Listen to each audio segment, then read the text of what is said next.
a ordem, por favor. Deputado Zé Carlos, aleluia. Com o tempo restituído. Com o tempo restituído. Tempo restituído, deputado Zé Carlos, aleluia. Com a palavra. Eu não posso falar desse Vossa Excelência tem a palavra, deputado Zé Carlos, aleluia.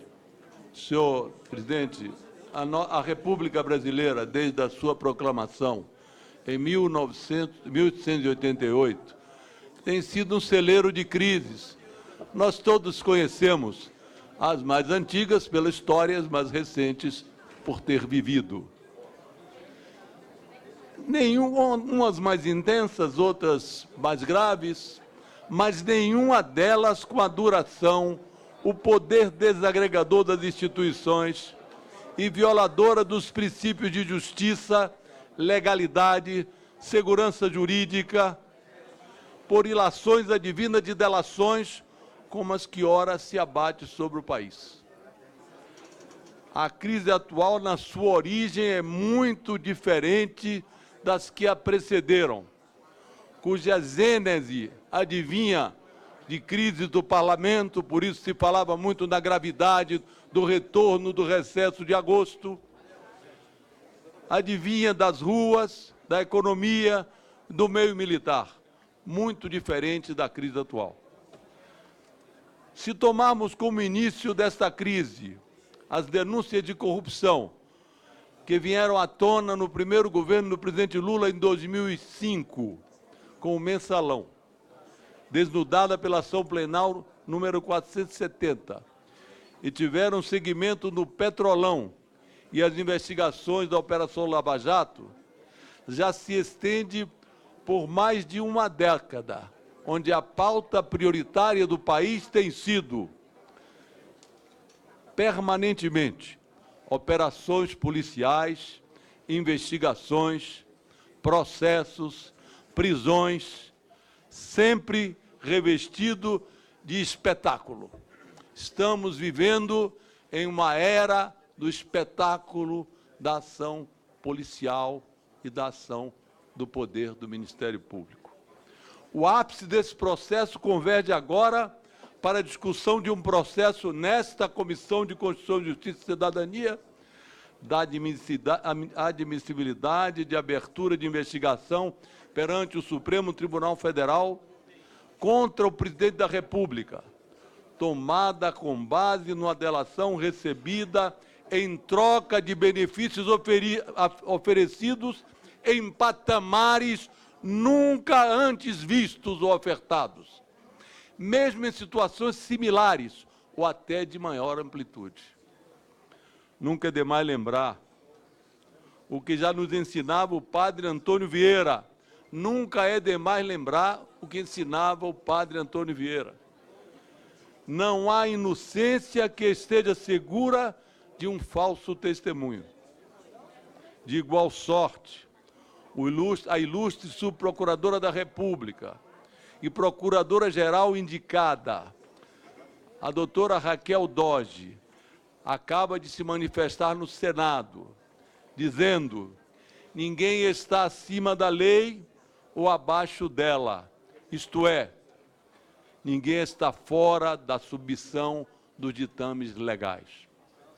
O que está sendo denominada de ação controlada é um instituto absolutamente inaplicável àquelas circunstâncias, no mínimo pela absoluta ausência de situação de flagrância criminosa, na medida em que tal condição foi criada de uma forma teatral pelo próprio delator. Estamos tratando de um teatro, de um artista. No caso do excelentíssimo senhor presidente da República, senhor Michel Temer, em tese, parece-nos que foi criada uma situação ilegal, assemelhada ao que a doutrina caracteriza como flagrante preparado, isto é, o agente é colocado na cena e protagoniza o espetáculo do qual não tem conhecimento. Em caso análogo, o Supremo Tribunal Federal já se pronunciou na súmula 145, que não há crime quando a perpetração do flagrante pela polícia torna impossível a sua consumação.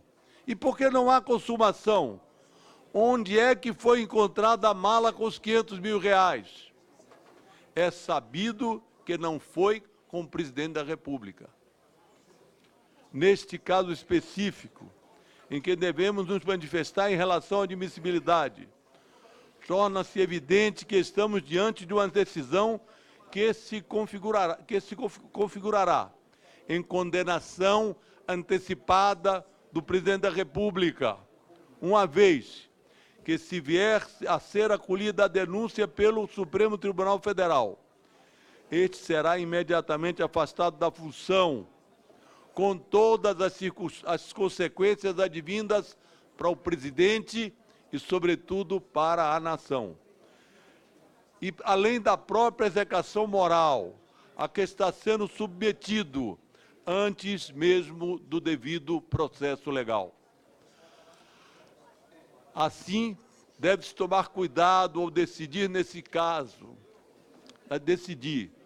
neste juízo de admissibilidade, neste caso concreto, perante a Câmara dos Deputados, uma vez que se está a falar de uma figura política, e a figura política institucional de maior relevo na República Brasileira. Segundo o despacho do ministro Fachin, na decisão que acolheu a postulação do Ministério Público à determinação da instauração da investigação, o ministro assim se referiu: nessa linha registro que a instauração do inquérito se destina a apurar fatos sobre os quais recaem suspeitas de tipicidade. Isso não implica, por evidente, nesse passo, qualquer responsabilidade do investigado. Repito, por evidente, neste passo, não implica em qualquer responsabilidade do investigado. Diante desse conceito, reporto-me a citação de Goethe, ligeiramente modificada pelo grande economista alemão em sua autobiografia, seu Raimund Sacha. A citação é a seguinte: o povo servo e vencedor, todos reconhecem que a sorte maior do ser humano é a coletividade. E ele diz: desculpe-me, enganei-me. O correto seria dizer: povo servo e vencedor, reconhecem sempre que a sorte maior do ser humano é a personalidade. E aí eu quero dizer que existe uma questão de natureza ideológica nessas duas formas de apresentar o original de Goethe e a modificação de Raimund Sacha. Não se pode respeitar a coletividade com indúbio pro società se antes não se respeita a personalidade de cada indivíduo, visto ser a sociedade e coletividade um conjunto de personalidades. A dignidade da pessoa humana deve ser a primeira a ser respeitada, mesmo quando se fala da autoridade máxima do país, que é um cidadão como todos nós. Não se pode pretender afastar o presidente da República do cargo simplesmente por força de uma narrativa forte, como disse o relator. Vou repetir. O relator suportou o seu parecer numa narrativa forte do Procurador da República. Numa narrativa forte do Procurador da República. Como defendeu o excelentíssimo senhor relator. Denúncia esta que não veio, embora forte, não veio acompanhada dos necessários elementos probatórios do crime de corrupção passiva. É forte, mas não tem sustentação. Como justificar a submissão do Brasil a uma nova mudança presidencial, quando sequer existem elementos para o oferecimento ou recebimento de uma denúncia quanto ao atual ocupante do cargo? Eu entendo, senhor presidente, senhores deputados, a motivação daqueles que eram aliados da presidente Dilma. É natural que haja motivação para tirar o atual, porque entendem que era o vice-presidente e, portanto, não deveria ter assumido. Para tanto, as investigações podem ser aprofundadas. Quero deixar bem claro, as investigações podem ser aprofundadas para uma nova propositura. Espero que, se vier desta vez, com provas concretas e firmes, que comprovem a materialidade, o indício, a autoria, o momento, a oportunidade. Se caso ocorrer, no curso da investigação, a comprovação material. Esta Casa Legislativa não pode permitir esta perigosa arbitrariedade que a Constituição pretendeu evitar, justamente sujeitando a denúncia à apreciação desta Casa, desta Comissão de Constituição, Justiça e Cidadania e do plenário. Este é o espírito da Constituição. A análise política dessa matéria não pode levar à tese de que o deputado deve simplesmente anuir com o pedido. Aliás, eu vi aqui ilustres deputados dizendo, se não dermos autorização, estamos impedindo. Não estamos impedindo nada. As investigações podem prosseguir. O que nós estamos impedindo é que se afaste o presidente da República sem justificativa, sem prova, sem materialidade. Necessário se faz que os três poderes da Federação mantenham o firme propósito do bom direito, onde o ordenamento jurídico deverá ser o critério e a lei deverá ser obedecida de forma estrita e não baseada em interpretações ideológicas, muitas vezes. Somente uma análise responsável será possível dar uma resposta equilibrada aos diversos anseios da sociedade, que busca a justiça, mas não quer o arbítrio e a estagnação do país.